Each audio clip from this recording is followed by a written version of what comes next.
આપણે એક એવી ઘટના વિશે વાત કરવા જઈ રહ્યા છીએ જેણે માત્ર એક પરિવારને જ નહીં પરંતુ ત્યાં રહેતા એટલે કે અમેરિકા રહેતા સમગ્ર ભારતીય સમાજને હચમચાવી દીધો છે અને તેમને વિચારવા માટે મજબૂર કરી દીધો છે કે ઘરમાં થતા નાના મોટા ઝઘડાઓ ઘણીવાર એવું સ્વરૂપ લઈ લે છે કે જેના પછી પાછું વળવું ખૂબ મુશ્કેલ બની જતું હોય છે. આજની આપણી વાત એવી જ છે. ચાલો શરૂ કરીએ. ચંદ્રપ્રભા સિંહ, જેમની ઉંમર 44 વર્ષની છે અને જેઓ ભારતીય મૂળના છે, તેઓ અમેરિકાના ચાર્લોટ, નોર્થ કેરોલિનામાં રહે છે. તેઓ ત્યાંની એક શાળામાં પ્રાથમિક શિક્ષક સહાયક તરીકે કામ કરે છે અને ઘણા સમયથી એ જ શાળામાં ફરજ બજાવી રહ્યા છે. તેઓ તેમના પતિ અરવિંદસિંહ સાથે નોર્થ કેરોલિનામાં રહે છે અને એક સાદું અને સામાન્ય ભારતીય દંપતીની જેમ પોતાનું જીવન પસાર કરી રહ્યા હતા. પતિ પત્ની વચ્ચે અગાઉ કોઈ વિવાદ કે સંબંધમાં કોઈ સમસ્યા નહોતી નોંધાઈ. જો કે આ પતિ પત્નીનું જીવન 12 ઓક્ટોબર 2025ના રોજ સંપૂર્ણપણે બદલાઈ ગયું હતું. 12 ઓક્ટોબરના રોજ 911 પર કોલ જાય છે. કોલ કરનાર કોઈ બીજું નહીં પરંતુ અરવિંદસિંહ હતા, જે ચંદ્રપ્રભાના પતિ છે.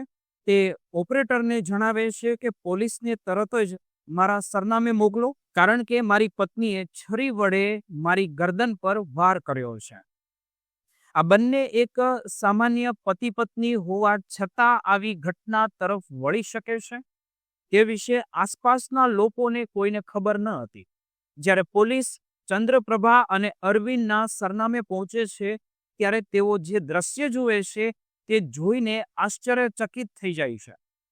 અરવિંદ, જે ચંદ્રપ્રભાનો પતિ, ગરદન દબાવીને બેઠો છે કારણ કે તેમાંથી તેમને ગળામાંથી લોહી વહી રહ્યું છે અને તે પોલીસ કર્મીને કહી રહ્યો છે કે મારી પત્નીએ મારા પર હુમલો કર્યો છે, તમે તેની ધરપકડ કરો.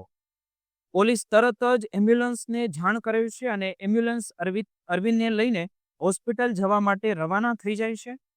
જ્યારે પોલીસ આખા ઘરની તપાસ કરે છે ત્યારે જુએ છે કે ઘરમાં અમુક સામાન વેર વિખેર પડ્યો છે અને ચંદ્રપ્રભા, જે સંપૂર્ણપણે ડરી ગયેલી છે અને ડરથી ધ્રુજી રહી છે, તે કહી રહી છે કે મારા પતિ જૂઠું બોલી રહ્યા છે, તે તેમના પર જાણી જોઈને કોઈએ હુમલો નથી કર્યો.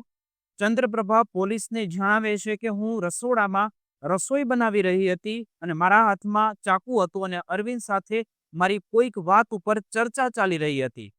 હું છરી વડે રસોઈ બનાવતા બનાવતા તેની તરફ છરી લઈને પાછી આવી રહી હતી ત્યારે તે અચાનક જ મારી તરફ સામે આવ્યો. ત્યારે ભૂલથી છરી તેના ગરદનમાં વાગી ગઈ, જેના કારણે તેની ગરદન પર કટ લાગી ગયો. પોલીસને ચંદ્રપ્રભાનું આ નિવેદન થોડું શંકાસ્પદ લાગી રહ્યું હતું, કારણ કે અરવિંદની ગરદન પર જે નિશાન હતું તે એવું નહોતું લાગી રહ્યું કે અચાનક જ થયું હોય. તે એવું લાગી રહ્યું હતું કે જાણી જોઈને કોઈએ બળપૂર્વક તેની ગરદન પર હુમલો કર્યો હોય. આથી પોલીસ કર્મીઓ ચંદ્રપ્રભા સાથે વધુ વાતચીત કરે છે અને પૂછે છે કે ખરેખર શું થયું હતું. તેઓ સાંભળીને પણ આશ્ચર્યચકિત થઈ જાય છે, હેરાન થઈ જાય છે કે આ વસ્તુ માટે ચંદ્રપ્રભાએ તેના પતિ ઉપર હુમલો કર્યો હતો.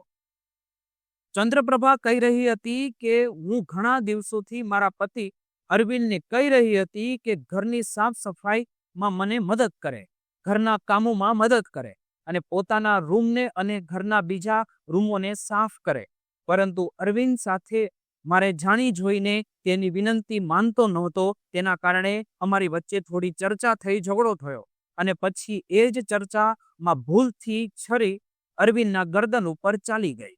બીજી તરફ અરવિંદને હોસ્પિટલ લઈ જવામાં આવી રહ્યો હતો અને જ્યારે પોલીસ કર્મીઓ તેમની સાથે વાત કરે છે ત્યારે એક અલગ જ વાર્તા પોલીસ કર્મીઓને જણાવે છે. તે કહે છે કે ચંદ્રપ્રભાએ જાણી જોઈને મારા પર વાર કર્યો અને ઘરની સફાઈ કરવી હતી એ બીજું કંઈ તેમનું કારણ નહોતું. તેણે ફક્ત ગુસ્સામાં આવીને મારા પર આવો વાર કર્યો હતો. પરંતુ ચંદ્રપ્રભા પોતાના નિવેદન પર અડગ હતી કે ના, મેં ફક્ત તેને ઘર સાફ કરવા માટે કહ્યું હતું અને તેણે મારી વાત ન માની.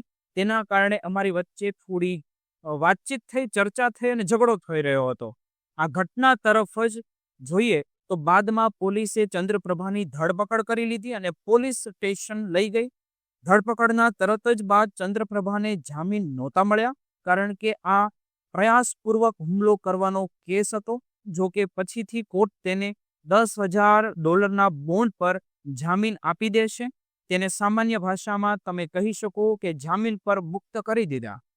બીજી તરફ ચંદ્રપ્રભાની શાળા, જેમાં તે ઘણા સમયથી ટીચિંગ આસિસ્ટન્ટ તરીકે કામ કરી રહી હતી, તેની પણ પછીથી જાહેરાત આવી. સ્કૂલવાળાએ આ નિવેદન આપ્યું કે અમે ચંદ્રપ્રભાને શાળાની નોકરીમાંથી કાઢી મૂકી રહ્યા નથી, કારણ કે આ ઘટના ન તો શાળાના પરિચિતમાં છે કે ન તો એ શાળામાં કોઈ બાળક તેમાં સામેલ છે. આથી તેમણે ચંદ્રપ્રભાને સવેતન રજા એટલે કે પેડ લીવ પર અથવા તો સસ્પેન્ડ કરી દીધી છે. પરંતુ તેઓ કહી રહ્યા છે કે જ્યાં સુધી તે સંપૂર્ણપણે દોષી સાબિત નહીં થાય ત્યાં સુધી અમે તેને નોકરીમાંથી નહીં કાઢીએ, કારણ કે આ હજુ ચંદ્રપ્રભા પર આરોપ છે. જ્યાં સુધી કોર્ટ તેમને સંપૂર્ણપણે સજા ન આપી શકે ત્યાં સુધી અમે તેમને આવું નથી કરી શકતા.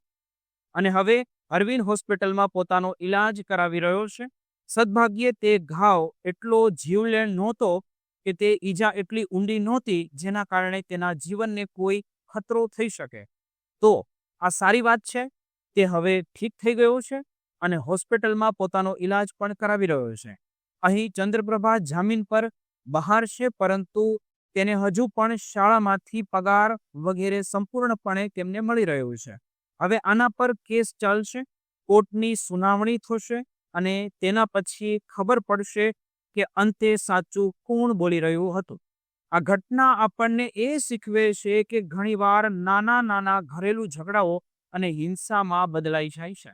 ખાસ કરીને જે પરિવારો, જે લોકો વિદેશમાં રહે છે, તેમને ઘણા સંઘર્ષો હોય છે.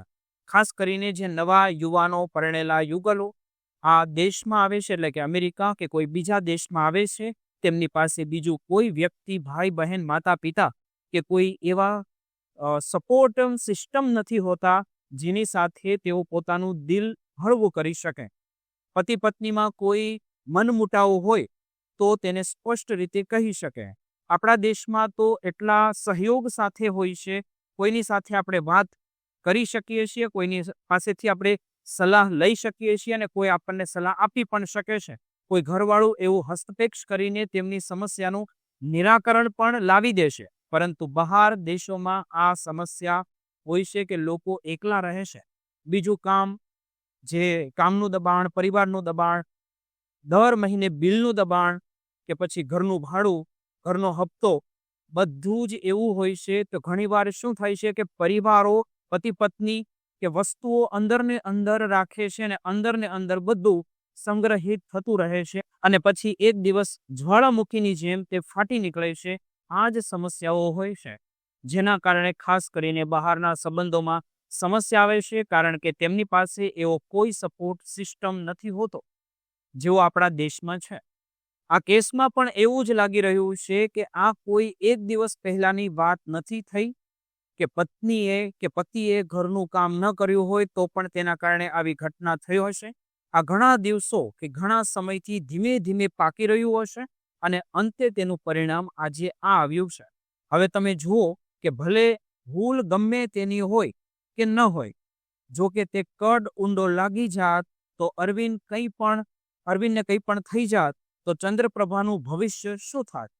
ભલે તેને જે કર્યું કે ન કર્યું તે કોર્ટ નક્કી કરશે, પરંતુ તમે વિચારીને જુઓ કે ગુસ્સામાં ઉલટાવેલું આ પગલું આખી જિંદગી માટે કેટલી મોટી સજા બની શકતી હતી.